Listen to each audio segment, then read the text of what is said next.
we're going to do a physics problem. So here I have a spring and a mass. Imagine that I have this stationary somewhere, and then I take this so that the spring is not stretched at all, and I let it go from rest for 0.1 second, right there. 0.1 second. See that? 0.1 second. Okay. And I want to calculate the momentum and the position after 0.1 seconds. So we're going to do that, and then we'll do it some other ways too, and we're going to have a lot of fun. I think we'll have a lot of fun. Okay, so I wrote down some stuff up here. Here's my mass, 0.5 kilograms. The unstretched length of the spring is 0.16 meters. The spring constant is K. Of course, we need a couple of other things. We're going to say delta T is 0.1 seconds. I need my gravitational field G as 0, negative 9.8, 0. And let's call this the origin. So this is y equals 0 line right there. So I can write down my initial position and my initial momentum. So I'm going to call R1 is going to be the vector 0, negative L0, 0, right? Because it starts at an unstretched length. So L0 is the length of the spring, and so that's right there. I release it from rest, so P1 is going to be equal to the vector 0, 0, 0 kilogram meters per second. And that the units in there, yeah. Okay. So how do we calculate the momentum after 0.1 second, and how do we calculate the position? Well, we're going to start with the momentum. So I can say the net force on the object is equal to the spring force plus the gravitational force, and that's going to be equal to the change in momentum with respect to time. So this is the momentum principle. And I can write this as P2 minus P1 over delta T. If I solve this for P2, I can multiply both sides by delta T. I can add P1, and I get P2 is P1 plus, I'll just leave it as F net delta T. And we'll calculate those in just a second. So that's how I can calculate my momentum at the end of that time interval. What about the position? Well, I can use the average velocity as the change in position with respect to time. And in this case, I'm going to say the average velocity is the momentum, P2, over the mass. That's wrong. Okay, but I'm going to do it anyway. So if I do this, I can say R2 minus R1 over delta T, and then I can solve for R2. So I get R2 is R1 plus P2 over M times delta T. Now the only thing left I have to do is to calculate the net force. So let's say I should have planned this better. I'm going to just erase this stuff up here. I'm going to say F gravity is m times g, and that's my g, gravitational field. F spring is negative k, the spring constant, times the unstretched length of the spring. No, I'm sorry, the length of the spring, L, the length of the spring vector, minus L0 times L hat. So just to be clear, this is the vector L. It's from the beginning of the spring to the end of the spring. So in this case, L is equal to R1, right? The initial position. L0 is the unstretched length. L hat is a unit vector in the direction of L. So in this case, notice that because my position is, I erased it, L0 in the y direction, I have L0 minus L0, so it's 0. So there's no spring force on this mass as it stretches. Now, that's wrong, right? Because we know that as the momentum increases and it moves down, it's going to stretch that spring. So this idea that the net force is just gravity is wrong. But it's only kind of wrong. Only kind of wrong means kind of right. Okay, so now we just need to calculate the net force, the addition of these two, which we know that's 0. Use that to update the momentum. Use that to update the position. Now, you can do that on your calculator, but I'm going to show you how to do it with Python, because it's going to be really easy to use these calculations in Python. So I'm going to switch over here to the computer. This is trinket.gopickup.org. I will put a link to this down below. And so this is a online web vPython type thing. I've already logged in. And I can go up here to my account and go new trinket. And there's two options there, Python and web vPython. So let's just do web vPython because it has built-in classes for vectors and things like that. So it has some code right here, and I can run some stuff. Now, I'm going to show you how awesome this is because this allows us to do vector operations in the browser. So I can make a vector. A is a vector. If you haven't done Python before, that's fine. 1, 2, 3. I can print the vector. I can print the magnitude of the vector. So mag is a built-in function in Python. Mag, if you give it a vector, it returns a scalar magnitude. I can find the unit vector, which is also a function. Norm returns a unit vector in the direction of A. I can print just the y component of A dot y. So these are all these vector operations. I'm not going to get into too much detail right now, but you see it does indeed work. Yay. I'll make that a little bit bigger, Okay. Like that. So now we can use this as our calculator. So let's just put in everything that we know as variables. I know K is 15. I'm not going to put units there. You can if you want, say newtons per meter for the spring constant, but Python doesn't want to use a number plus a letter as a number. It gets confused. The mass was 0.5. I have L0 was 0.16. R1 is vector 0, negative L0, 0, right? Because it was below the axis at the unstretched length. G is vector 0, negative 9.80.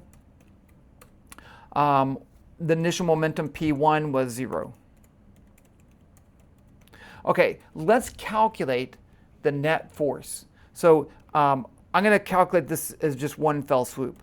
F net is going to be equal to m times g. Remember, g has a negative y component, but g is a vector. And multiply it by a scalar, I still get a vector. And then I have minus k times the magnitude of L minus L0 times norm L. Now I messed up. I didn't say what L was. L is equal to R1. Right, so I want to do it that way just for my own reasons. Let's just print out fnet and see if it's working. It's always good to do that at some point. So if I run this F1, that is, if I have a half of a kilogram mass multiplied by 9.8, that is the weight. There's no spring force because it's not stretched. Okay, so it looks like we're working just fine. We said time step was 0.1. So now I can calculate the momentum.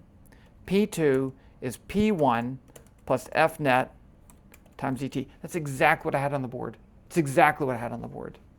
R2 is R1 plus P2 times dt over the mass. Let's print these out. Print P2 equals P2 kilogram meters per second. Print R2 equals R2 meters. Run it. So you could do this in your calculator. There's nothing magic here, right? It's just that I have vector operations built into Python, so it makes it a lot easier. Now, and again, this is wrong, right? Because we have assumed that the force is constant over that time interval, and we assume the momentum was constant over that time interval. Both of those things are wrong. So this isn't technically correct, but it's kind of right too. So now imagine that I want to do this again.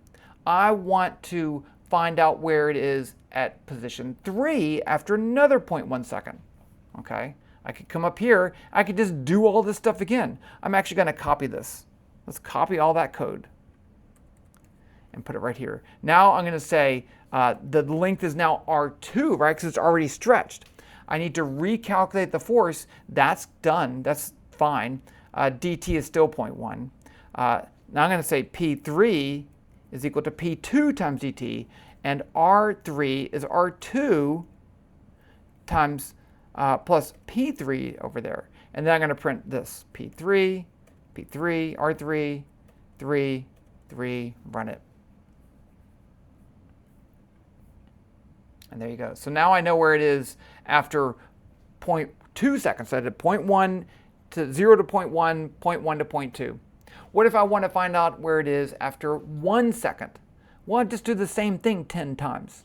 Okay, and I could just do that. I could do it on paper. I could copy that code and keep doing that. That's fine. But what if I want to change the time interval to 0.01 seconds? 0.01 second. Now to get to 1 second, I have to do this 100 times. Nobody wants to do that. Okay, so we're going to do the same thing as a loop. I want to point out though that this is called a numerical calculation because we have taken numerical values to start with and we found numerical values at the end. We didn't get an equation of motion. We don't have an algebraic equation. That would be an analytical solution. And here's the recipe for what we're going to do. Let me switch back to the board so that we can be clear on what we're actually doing. So in our steps, we're going to do the following. I'm going to preemptively calculate L. I need to know what that is. And then I need to calculate Fnet. Okay, because it's going to change every time. I need to calculate that. And then I'm going to update the momentum. That's 2. And then I'm going to update the position. And then I need to do one more thing. I need to update time.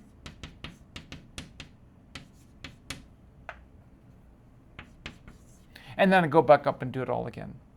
So that's what we're going to do. That's what we're going to do in Python. We already did it. We just need to do it a whole bunch of times. So let's do it a whole bunch of times. So what I'm going to do is delete all this stuff right here. I don't need that. And also, I don't need to label these variables R1 and P1. I'm just going to call it R.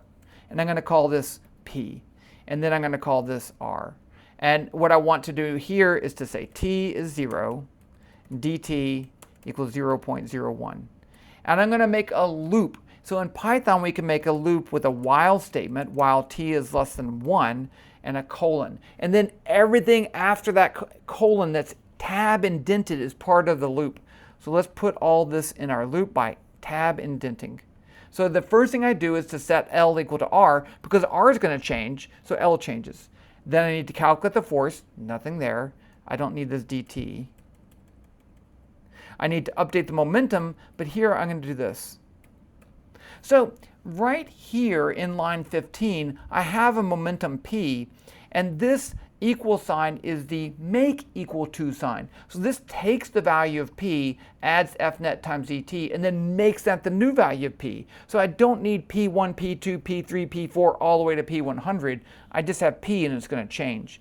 And the same thing is true for R, and that's P. Okay, so that makes it a lot simpler. Now, one more very important thing, I need to update time. And again, we have time as 0. So as long as time is less than 1, it's going to keep doing this loop. If I don't update time, it will always be less than 1, and that's going to be an awkward situation to be stuck in an endless loop. Like Groundhog Day, the movie, although he did get out of that. So let's just finish this and say print R equals R meters, and it'll show me where it is after 1 second. And let's run this code and see what happens. I guess that's right. Okay, I don't really know. But what if I want to find out where it is every single 0.01 second? What if I want to do that? Well, I can do that too. So here we can make a graph. So I want to graph the position as a function of time for this particular motion. In Web v Python, we have these built-in tools for things like vectors and magnitude of vector and unit vector. We also have built-in tools for graphing. So there's 3 pieces that you need to do to add a graph to your code. So the first thing is called a graph. So graph is oh, you can't even see that. Look at that, messed up. Graph is an object in Web v Python that makes the axes for your graph. You don't actually need it, but if you want to have labels on your graph, then you need this. I gave it a name G1, but you don't even have to give it a name. You could just say graph. I'm going to give it a name though. It's a good habit to make. Now I can give it an X title, that's a predetermined property of a graph, and I'm going to plot time on the x-axis, and then I'm going to plot position y. So y title is going to be equal to y in meters on the other axis. Now the other thing I want to do is to give it a size. Just because my screen zoomed in, I'm going to say the width is 400, the height is 200 pixels. Now if I run it, nothing's going to happen different. I need to add something else, a G-curve. G-curve is a built-in function in WebVPython that takes points and connects them by a line. So I'm going to plot individual point in each time step, and this will connect them by a line. Now you can just run G-curve like it is, and it'll be a black curve. I like blue for some reason. Color equals color.blue. You don't have to put that in there. Now the final part is down here, I need to add a data point to the graph. So I can do that with the name of my graph. I named this one F1. You do need to give this a name. Okay, you can name it whatever you want. I go F1, F2, F3, but whatever. So I'm going to call this F1.plot, and then I need to say, what is my horizontal variable? Time. What's my vertical variable? It's not position R. It's the Y component of the position R. So that would be R.Y, and that's it. Let's run this sucker. Check that out. Now we know how this object moves over time, not just over 0.1 second, but over a whole bunch of seconds. And let's just run it for a little bit longer. I can change this to 3 seconds. And there you go. Notice that that is a trig function. And if you take a mass and you oscillate it, you let it go. See, I'm going to switch over here to the... If I take this and let go, it does oscillate up and down. That is a realistic solution to this problem. But it's just numbers. It's not a trig function. It's just numbers. Okay? So it's kind of magical that it does that. Now, let me show you just a couple of other important things. Number one, what if I change my time step to 0.1? So I make a larger time step. Well, then the approximation for each time step is no longer as true, but I still get a pretty good solution. Look at this. It's still a trig function. You can see it's a little blocky, but this still works. It amazingly works really well. What if I do the following? What if I change the order of operations? What if instead of calculating the force, updating momentum, update position? What if I update the position before I update the momentum? Well, it doesn't work as well. Okay, so if I do that, I'll switch the lines. That's all I did. Let's see what happens. That's not the motion of the thing. If I decrease my time step, notice that the oscillation gets bigger and bigger. That doesn't make sense. So this lowest level of numerical calculation, this recipe called the first order Euler calculation, works best when you calculate the force, then you update the momentum, and then you update the position. So I'm going to do that back the way it should be, right there. Why would we do this? Why would we do this numerical calculation at all? Well, there is a solution to a mass on a spring, but it's not trivial because we have this non-constant force. But by breaking things into tiny steps and assuming that the forces are constant over those tiny steps, we can actually solve extremely complicated problems numerically this way. And, spoiler alert, there are a ton of problems in the real world that can only be solved this way. They have no analytical solution. So it's a good habit to get into, at least to understand what's going on with the numerical calculation. So like I said, I'm going to put this code down below. You just need to practice with it. You can edit the code and stuff. It won't mess up my code, but that's that. And I will talk to you later.